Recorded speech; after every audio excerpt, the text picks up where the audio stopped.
Per noi scappare implica un minimo di consapevolezza del corpo.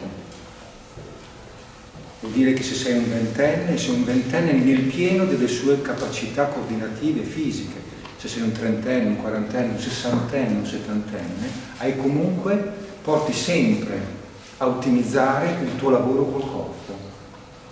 Come si dice anche nell'Hatha Yoga, che è una base per poi conoscere gli altri yoga, anche da noi il corpo, anche nella cultura cinese, è una base. Avere 60-70 anni non vuol dire non fare più fatica. La sana fatica delle arti marziali ci sarà sempre.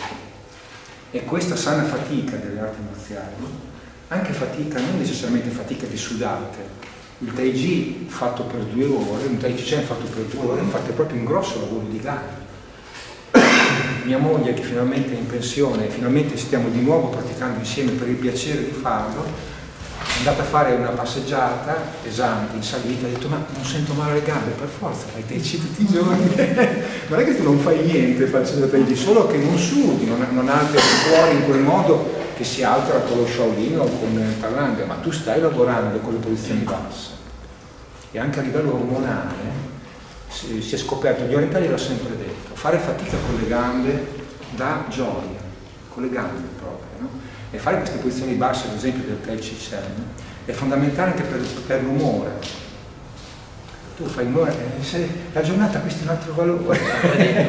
E anche quella è difesa personale, perché soprattutto quando si invecchia, la cosa più pericolosa è la malinconia, la depressione, le malattie, il corpo che non ce la fa più. Quelle cose vengono comunque, per l'amor di Dio, ma viverle con la dignità. Personalmente sono ormai nella categoria dei vecchi, ma faccio la mia sana fatica tutti i giorni. Questo mi permette, in caso di bisogno, di scappare con dignità. Anzi, direi che in confronto a molti delinquenti sono messo bene, perché di solito una vita da delinquente è una vita che distrugge il fegato. Una volta col mio maestro, che lui è molto buono, quindi queste cose colpiscono sentirle dire: quando sei vicino lavora di sinistro, ma sposta il corpo. Quando sono vicino lavoro di sinistro lo capisco, perché è il fegato dell'altro. Quando siamo così in un clinch, questo colpisce il fegato. È un signor colpo il fegato, è un colpo da capo, non c'è solo il mento o il plesso solare, o la nuca, o la tempia, c'è anche il fegato, cimenti. Colpire secco il fegato. Non capivo perché spostarlo. Allora lui mi fa: perché così non ti vomita addosso. Sono rimasto male, ho detto: perché uno che fa una vitaccia ti vuole derubare, eccetera, anche uno, cioè, è difficile trovare uno che ti aggredisce, un violento, un aggressivo che faccia anche che sia. Di solito fanno un tipo di vita in cui si colpisce il fegato, sposta il corpo e quello ti vomita anche addosso. Vabbè, tornando a noi, avere una sana preparazione fisica è quello che con voi apro una porta aperta, siamo qua. Cioè tutti i giorni, o comunque mi auguro tutti i giorni, almeno 2 volte alla settimana, voi praticate. Quindi avere una sana preparazione fisica ci permette di lasciare il pericolo dov'è. Se lui è un violento, un matto, e io semplicemente scappo da quella situazione, finito il problema.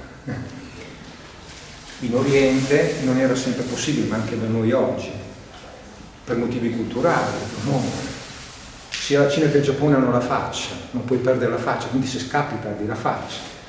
Un monaco zen ti direbbe: ma scappa!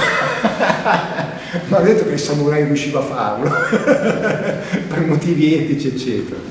Poi altre volte non possiamo proprio scappare perché le vie di uscita non ci sono. Per scappare bisogna avere una possibilità di farlo, a volte non è possibile farlo. Ecco che allora, escludendo la prima difesa, che vuol dire avere in ogni età un corpo ottimizzato, anche come scioltezza articolare, escludendo la prima difesa andiamo subito alla seconda.